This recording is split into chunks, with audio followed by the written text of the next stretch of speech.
1, 2, Freddy's coming for you. In life, Fred Krueger was a child killer, and he was also an evil person. As soon as the parents got a wind of this, they decided to make him pay. They trapped him, burned him alive.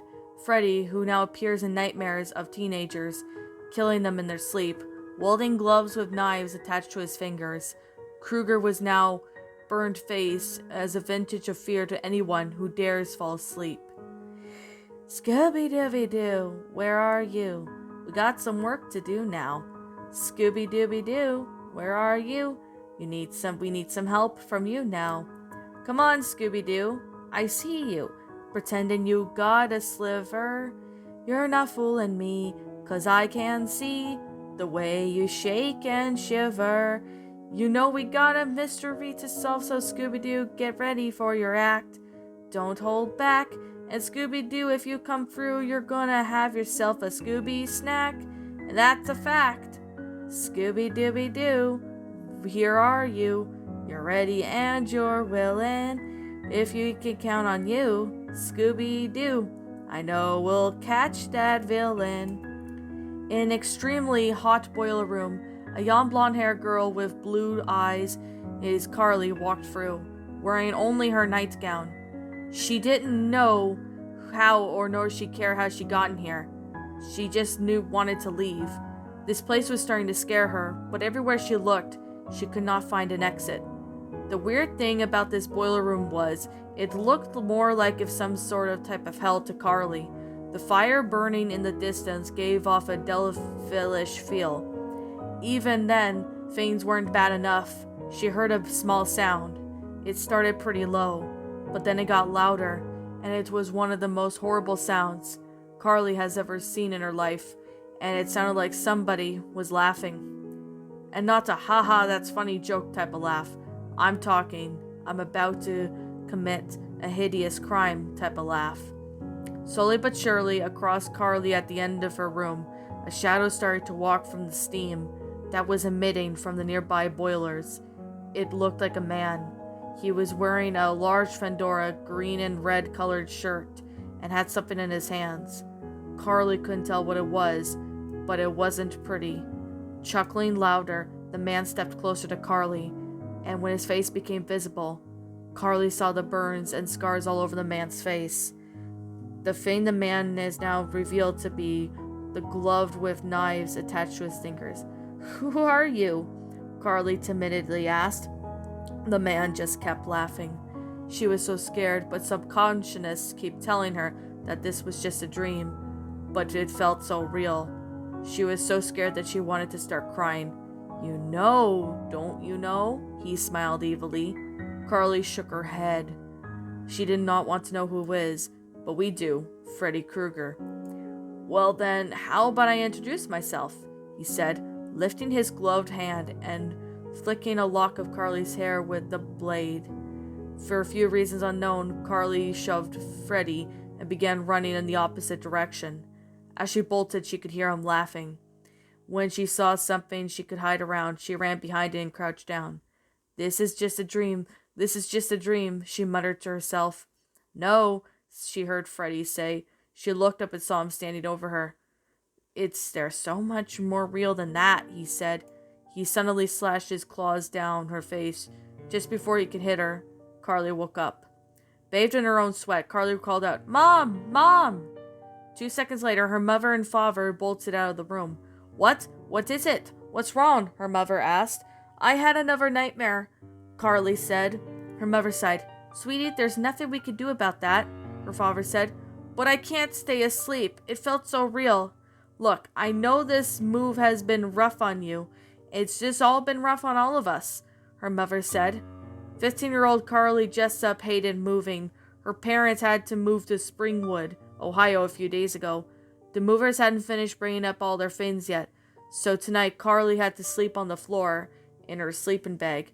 "Mom, it's not like that. I kept dreaming about this guy I've never seen before," she said. "He was trying to kill me." "The man with knives on his fingers?" "Yes." "Are you sure it's not just something you ate? They say you shouldn't eat before bed. It could cause nightmares, her father said. I've been having this dream every night since we moved here, Dad. Honey, come on. They're just dreams, her mother said. They don't mean anything. When are they gonna stop? Carly asked. I don't know. Just close your eyes and think of positive thoughts. The man will never come back. Her mother stood up. Good night, Carly, her father said. Good night. As her parents turned off the lights and they left the room, as Carly lay there asleep, she looked up at the ceiling, trying to get herself to fall back to sleep. When to her shock and awe, the moonlight glare had given off to the wall from the window that slowly turned to Freddy's hand with the glove. Carly gasped and looked back up, and looked around to see Freddy was on top of her, with his hand over her mouth, preparing to slash her. Carly then woke up again. Mom! She yelled. Again her mother came back into her room, looking more annoyed than alarmed. Carly, it's late, honey. You know I have work in the morning, she said. I can't make the nightmares stop. What am I supposed to do? Carly asked. I don't know. Sing a little song or something to make yourself tired. Just go to sleep, her mother said before shutting the door. Carly sighed. She couldn't think of any songs at the top of her head to sleep. 1, 2, buckle my shoe came to mind. Without one thinking about it, Carly shut her eyes and subconsciously started singing. 1, 2, Freddy's coming for you. 3, 4, better lock your door. 5, 6, 6, run and hide.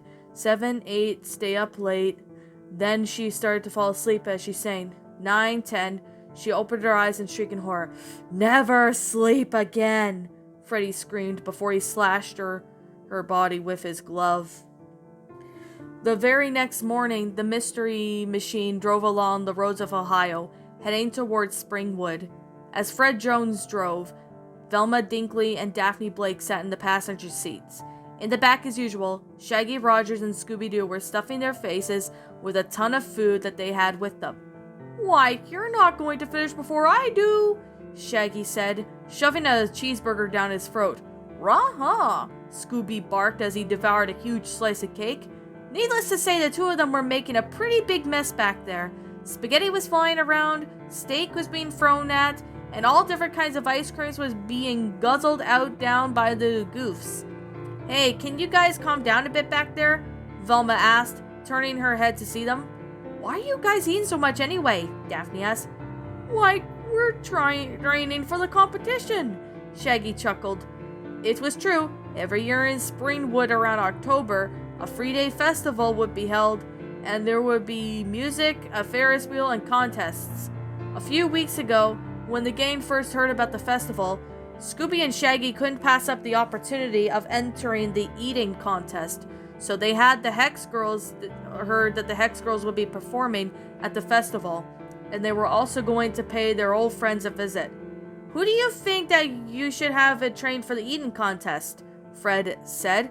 Yeah, it isn't like every time you can win an eating contest, Velma laughed. I know, right? Well, the eating contest is like until the last day, so me and Scooby are going to need all the preparation we can get, Shaggy said. Yeah, Scooby agreed. The two continued eating, while Daphne started a new conversation with Fred and Velma. I think the festival is going to be great, she said. Yeah, it'll be great catching up with the Hex Girls, Velma said. Yeah, we haven't seen them since the whole deal with vampires, Fred added. Back in town in Springwood Park, there was a lot of attractions and booths being set up for the festival. In the ride area, the workers were setting up the attraction, the Sea Dragon, which was dissipated as a huge gondola that would swing back and forth.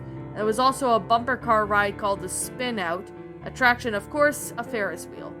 In the midst of all the ticket booths and popcorn stands, a huge performance on stage was where an echo-gothic band, the Hex Girls, were preparing for their free-day performance to help promote their new album. There was Thorn, whose real name was Sally McKnight, and she was beautiful with dark black hair with red highlights and green eyes.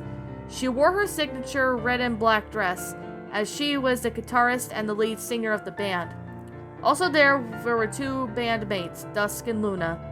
Dusk had blonde hair and wore a dark green gothic dress with green lipstick, as she was the drummer of the band. Luna had orange hair and dark eyes and wore a purple dress with gold earrings. She was a keyboardist who also served as a backup singer, along with Dusk. The girls had been there all morning, and the band's moving truck was parked right in front of the stage. After the girls' instruments had been set up, they practiced for a bit while the other workers unloaded the truck and set up their mics and lights. Thorn yawned as she turned on her guitar. It had been a rather strenuous week on her part. Being part of the lead singer has taken a toll on her physically. In the past week, she averaged about 2 to 3 hours of sleep at night, and she was either looking at the band gig, recording in the studio, or writing new material. On top of that, she had been having weird nightmares the past few days, so sleeping wasn't really something that she did so much as needed. Alright, you guys, you ready? She turned to Dusk and Luna as they both nodded. Alright, hit it, sisters, Ford announced, and with that, the band began rehearsing their signature song, I'm a Hex Girl. The rhythm of the melody of the instruments followed perfectly as Ford began to sing.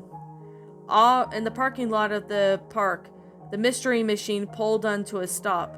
Alright, gang, we're here, Fred said as he unbuckled his seatbelt and got out of the van. Jeepers, they're going all out with the festival, Daphne said, gazing at the size of the attractions. The rest of the gang then exited out of the van and began walking around. Looking around the surrounding booths, Shaggy thought of something. Hey, do you think they'd be serving food here yet? He asked. The festival doesn't start until tomorrow, Shaggy, Velma said, noticing how all the booths are empty. Oh yeah, Shaggy chuckled. Are you sure we should be here now, Fred? We really need to check in at the hotel, Daphne said. I just want to check this place out first, Fred said. As they walked further in, they began to hear a noise. What's that? Scooby asked as his ears perked up. Yeah, I heard it too, Daphne said. Holding his hand to his ear, Fred recognized the sound. Hey, I know what that is. Come on, guys, he said. The gang jogged with him, leading towards the direction of the noise. On the back of the stage, the band continued playing. The girls had threw to the ground and their explosives of powder stage props. Much like the first time they met them, Mystery Inc. stood by the stage, applying their performance. The Hex Girls' eyes widened when they recognized their old friends. Oh my god, it's you guys! Thorn then smiled as she took off her guitar strap and then walked off stage. The other girls followed her and everyone embraced each other and gave them their friendly greetings. It's been a while, girls, Fred said. Yeah, I know, Thorn said. So how have you guys been doing? Velma asked. Oh, it's been fun, but tough, you know, Luna said. Yeah, work, Thorn added. Yeah, I heard ya, Fred agreed. So what have you guys been up to? Still solving mysteries and stuff? Yep, that's our life, Velma said. So what are you doing here? Got called in to solve another mystery? Dusk asked. Actually, we're just here to enjoy the festival. We heard that you guys would be here, so we thought, why not we come and see you perform? Fred said. Yeah, like Scoob and I have entered the food eating contest, Shaggy said. Rare! Can't wait! Scooby added. Everyone had a laugh. You guys booked the hotel? Thorn asked. Not yet. We're about to head over to the Four Seasons, Daphne answered. You're staying there too? Cool. So are we. Great. We should use some time to catch up, Fred said. Hey, girls, a voice called. Everyone turned around to look. A man who was around their age approached them. He had on blue jeans, a t-shirt that was seen underneath an unbuttoned t-shirt, and wore a red basketball cap over his dark hair. Hey, Scott, what's going on? Dusk asked. Scott was one of the helpers of the band, and he was mostly the moving corridor whenever the band's gigs were outside of Oakhaven. There's something crazy going over on Elm Street, he said. What happened? Fred asked. Scott gave the gang an unfamiliar stare. Guys, this is Scott. This is Fred, Velma, Daphne, Shaggy, and Scooby-Doo, Thorn introduced. How is it going? Scott asked quickly. Anyways, there's this girl over on Elm Street, and she just moved in with her parents last week. And get this, her body was slashed in her sleep last night. Yikes! How awful, Daphne said. Do they know who did it? Asked Fred. Nope, they just say they have no idea what could have been seen, Scott said. Are they sure it wasn't just some guy who broke in? Luna asked. The cops said they couldn't find any fingerprints. So they have nothing to go on? Velma asked. All the parents said that she kept complaining about her having nightmares of some burned guy with finger knife gloves. Some guy named Freddy Krueger. Thorn then froze. What's the matter? Luna asked. It's nothing, Thorn said. Are you sure? You look a little pale. Yeah, I'm sure. Hey, why don't we have a rehearsal through this, right? Well, Velma noticed her frightened look on Thorn's face. Sally, is something wrong? She asked. Oh, I'm fine. I'm just a little tired. That's all, Thorn answered. I just gotta run to the bathroom. Thorn walked off away from the group of people. When she got to the ladies' bathroom of the park, she walked inside and looked into the mirror. Oh my god, she said to her reflection. She couldn't believe it. Freddy Krueger, the same guy who she'd been having dreams of, was attacking someone else? She thought that it was just in her dreams, but this couldn't be real, could it? The deal that was Sarah Ravencroft years ago was real enough to make Thorns believe in anything. To calm herself down, she turned on the sink and splashed her face with some water. Then she looked up and saw the horrible burnt face of Freddy Krueger smiling manically at her. Remember me, Sally? The evil man cackled.